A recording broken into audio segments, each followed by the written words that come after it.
ये बिल्कुल रेलेवेंट है, लेकिन उनकी आदत है, वो इसी तरह के अलाइंसेस में हमेशा से रही है। तो ये दोहरा मियार नहीं है? बिल्कुल है जी, है। वो अपना इंटरेस्ट जरूर प्रोटेक्ट करते हैं, अपना इंटरेस्ट देख रहे हैं, हम अपना देख रहे हैं, लेकिन एक हमारा कॉमन एजेंडा है और वो है कि इलेक्शंस में रिगिंग हुई, इलेक्शन ठीक नहीं हुए। इलेक्शन कमीशन ऑफ पाकिस्तान पे तो अब पूरी दुनिया बता रही है कि किस किस्म के इन्होंने इलेक्शंस कराए हैं। तो अब देखते हैं कि अंदर काजी साहब को वो सारा मसले जो इलेक्शन बता रहा है इलेक्शन कमीशन और जो हम रिबटल्स दे रहे हैं उस पर कितना। मैम तो अगर नहीं मिलती ये सीटें तो फिर लाएमल क्या होगा मैम? फिर जी अल्लाह के आगे जाके जान नमाज़ें बिछाएंगे और इनको मिलके बैठ के बद्दुआएं देंगे, और हम क्या कर सकते हैं। हमारे हाथ में तो यही है ना कि हम आइन और कानून के हदूदों क़यूद में रहते हुए अदालतों का रुख करें। तो अब बहुत सारी अदालतों के अंदर से आवाज़ें आनी शुरू हो गई हैं, बहुत सारे हमारे जजेस जो है वो बेदार हो गए हैं, उन्होंने हकाइक बयान करने शुरू कर दिए हैं। तो मेरी इस आला अदलिया से भी गुजारिश है, दस बदस्ता के अवाम के हकूक़ का ख्याल रखें, प्रेशर लेने की ज़रूरत नहीं है। मैम तो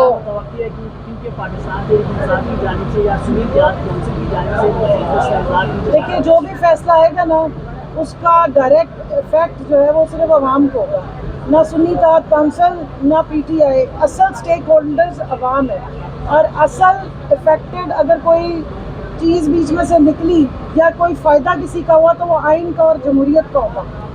और मैं ये आम जमातों की तरह जमहूरियत की बात नहीं करी, मैं डेमोक्रेसी की स्टूडेंट हूँ। मेरी एमफिल का थीसिस सारा, मेरी सारी जो पढ़ाई है वो डेमोक्रेसी पे है। दुनिया में इस तरह की वर्जन की कोई डेमोक्रेसी नहीं होती जहाँ अदालतें आज़ादी से ऑपरेट ना कर सकें, जहाँ पुलिस जो है वो इलेक्शन जाके एक्चुअली में वही लड़े, और इलेक्शन कमीशन ऑफ पाकिस्तान या इलेक्शन कमीशन किसी मुल्क का हो और वो पार्टी बन जाए पॉलिटिकल पार्टीज़ के अगेंस्ट। इस तरह की जमहूरियत हमने दुनिया में कहीं नहीं देखी। ये केस इन सारी चीज़ों की राह मुतय्यन कर रहा है। ये केस सिर्फ रिजर्व सीट्स का केस नहीं है। इस केस से सिर्फ 78 सीटें आने या जाने का मसला नहीं होगा। इस केस से या जमहूरियत रहेगी या मुकम्मल रुखसत हो जाएगी। फवाद चौधरी साहब कहते हैं कि जो मौजूदा क़यादत है, ये मैं लिख के देता हूँ, ये इमरान खान को बाहर नहीं आने दे रहे, जानबूझ के नहीं आने दे रहे। आपका क्या पॉइंट ऑफ व्यू है? देखिए, फवाद चौधरी साहब जिस क़यादत के पास गए थे उनसे तो इन्होंने सियासत ही छुड़वा दी। IPP के वो मेंबर हैं और इनके किंग मेकर और जो वज़ीर आज़म बनाने वाले थे, उनका वो हशर निकला कि वो दुनिया पार्टी छोड़ गए, सियासत छोड़ गए। अल्लाह करे दुनिया में रह जाए, अपनी क़यादत की फ़िक्र करें, अपनी जमात की फ़िक्र करें, हमारी फ़िक्र ना करें। हमने मुश्किल वक्त में जमात भी चला ली थी और जमहूरियत के लिए कुर्बानियाँ भी दी और डट के खड़े हैं अपने लीडर के साथ भी, और इंशाल्लाह आगे भी खड़े रहेंगे। आप उनकी फ़िक्र करें जिनका जहाज़ भी पंक्चर हो गया। आज़ाद कश्मीर अली 19 कैदी फरार हुए हैं, इमरान खान साहब भी तो इस तरह के ऑप्शन पर गौर कर सकते हैं। देखिए, जो मुजरिमीन होते हैं या जिनको भागना होता है ना, तो वो उनके प्लेटलेट्स भी गिर जाते हैं, उनकी सऊदीया में इधर उधर से ढीलें भी हो जाती हैं, उनके लिए कतर से एम्बुलेंसेस भी आ जाती हैं। अल्हम्दुलिल्लाह इमरान खान साहब को 6x8 का कमरा दिया हुआ है, लेकिन वहाँ पर भी वो अपनी एक कुर्सी के ऊपर एक्सरसाइज जारी रखते हैं और वो वहाँ से बैठ के इनके भागने का बंदोबस्त कर रहे हैं। अब आपको अंदाज़ा हो गया है कि बहुत सारे वज़रा के पता लग रहा है कि बच्चे जायदादें सारी बाहर शिफ्ट होनी शुरू हो गई हैं। तो इमरान खान साहब इंशाल्लाह जेलों का भी मेयार बेहतर करेंगे और जेल में जो नाजायज़ कैदियों को इस तरह FIR झूठी काट के बंद किया जाता है, सियासी जो बुग़्ज़ में और सियासी अनाद में जो ये जिस तरह की टारगेटिंग की जाती है, ये कल्चर भी ख़त्म करेंगे और जो बाहर चोर दंदनाते फिरे इनके ही भागने का बंदोबस्त करेंगे। मैडम बताइए, अगली दफ़ा इन्हें अडियाला जेल भी नहीं मैडम मिलेगी। बताइए, साहब कहते हैं कि मैं खान साहब को गले लग के रोना चाहता हूँ, अगर मैं कोई वापसी की बात करूंगा तो ये कहेंगे कि भगोड़ा फिर आ रहे हैं। तो अभी उनके लिए क्या कौन से कौन ऑप्शन कहते है? हैं? अली ज़ैदी साहब मैम तो मुआफ़ी की ऑप्शन है पार्टी के अंदर। देखिए, उनसे कहें कि अल्लाह के आगे सर रखें, जिस सर पे वो इशारे करते थे कि इधर गोली लगेगी तो फिर ये जाएगा, वहाँ रख के वो माथा टेके अल्लाह के आगे और वहाँ पे माफ़ियाँ मांगे, और जो भी आपने जिधर सर रखने थे वहाँ आपने रखे।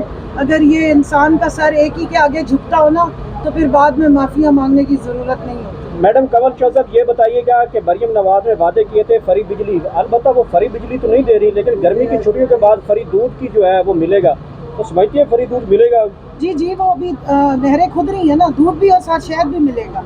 आप बस तैयारी पकड़े, एक शहद की नहर में डुबकी लगाना, फिर उसके बाद दूध की नहर में, वो पहले इनके अब्बा जी ने खुदवाई थी, बीच में सूख गई थी, अब बस एक कनेक्शन देने की देर है, उसमें से दूध भी बहेगा, शहद भी बहेगा, आप भी उसके अंदर बहना, आवाम भी उसमें डुबकियाँ लगाएगी, गर्मी भी कम होगी। और बाकी बिजली की बात कर रहे हैं, मरियम ने तो आप लोगों को इतनी अच्छी, वो कौम की इतनी बड़ी लीडर है, उसका विजन चेक करें। उसने इक़्तिदार में आने से पहले आपको बता दिया था कि बिजली बचाने के चंदा असूल क्या है। उन्होंने आपको बताया था कि फ्राई पैन इस्तेमाल करें और उससे इस्त्री करें। इस्त्री का इतना ज़्यादा खर्चा आता है। बाकी चीज़ों का भी इंशाल्लाह आहिस्ता आहिस्ता वो आपको बड़ी अच्छी वाली ना रोशन ख्याली के साथ चीज़ें आपको बड़े अच्छे नुस्खे टोटके बताएंगी कि बिजली आपको भूल ही जाएगी।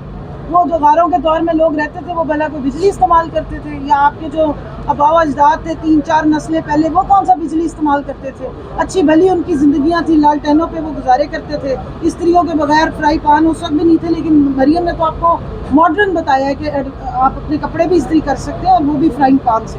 तो वह वो तैयारी पकड़े, अपना कोई बच्चा कुचा बुजुर्ग है उससे पूछे कैसे ज़िंदगी गुजारते थे। इंशाल्लाह पाकिस्तान उसी तरफ वापस जा रहा है। मैम, पार्टी के अंदर जो कुछ लोग नाराज़ इस बात पे कि खान की रिहाई के लिए वाहिद रास्ते के सड़कों के ऊपर आया जाए, लेकिन ये लीडरशिप जो मौजूद है वो कोई आवाम की तरफ मतलब काल नहीं देनी जा रही, तो मैं आप क्या तजवीज़ पेश करती है, आपकी अपनी क्या सोच? देखिए, जो पार्टी के अंदर से वो ज़ुबान बोलेंगे जो असम्बली में बैठा ख्वाजा आसिफ बोल रहा है, तो हम उनको अपना मेहरबान या पार्टी उसको अपना मेहरबान नहीं समझेगी।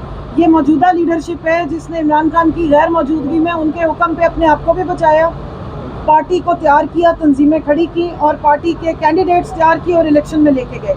और कैंडिडेट्स जिनके बारे में यही लोग ताने देते थे कि जी एक भी बंदा नहीं होगा जो इनकी टिकट मांगेगा, तो हर हल्के में हमने 5-5 कैंडिडेट तैयार किए हुए थे। सो उसके बाद आज कल हमारी कोर कमेटी की मीटिंग हुई है और मुकम्मल एतमाद है हमें अपनी तमाम लीडरशिप पे, बशमूल मेरे, हम सब ने वहाँ रेजोल्यूशन भी पास की है। और मैं अपने कारकुनान से रिक्वेस्ट करूँगी कि ये साजिश में मत आए। जब 3-4 जगहों से एक जैसी आवाज़ें उठें तो समझें, और यही वाली साजिश की थी जब अंग्रेज़ इस बरसगीर में आया था और इसी तरह अंदर घुस के, अंदर इन्फिल्ट्रेट करके, अंदर की फाइटिंग करा के उसने कंट्रोल किया था। जो हिस्ट्री पढ़ते हैं वो देख लें कि अंग्रेज़ कोई फ़ौज साथ लेकर नहीं आया था, वो खुद आए थे और बाकी बंदे उन्हें यहीं से लोकल मिल गए थे। तो आप इनके लोगों के जो साजिशें कर रही हैं और जो हमारे बाहर बैठे हुए हैं और जो चाहते नहीं है कि खान साहब बाहर आए, उनको वाहिद रास्ता नज़र आ रहा है, क्योंकि वाहिद जमात है PTI जिसने वर्स्ट किस्म की फस्तायत का मुकाबला किया और फिर भी स्टैंड लेती रही, खड़ी रही, आज तक खड़ी है जमहूरियत के लिए, आइन के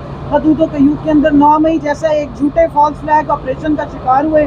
आज भी हमारे वर्कर्स मिलिट्री कोर्ट्स का फेस कर रहे हैं, आज भी हमारे वर्कर्स जो है वो अंदर बंद है, आज भी हमारी ख़वातीन को गर्मी में ज़लील और ख्वार किया जा रहा है। और उसके बावजूद भी हम सब डटे हुए हैं।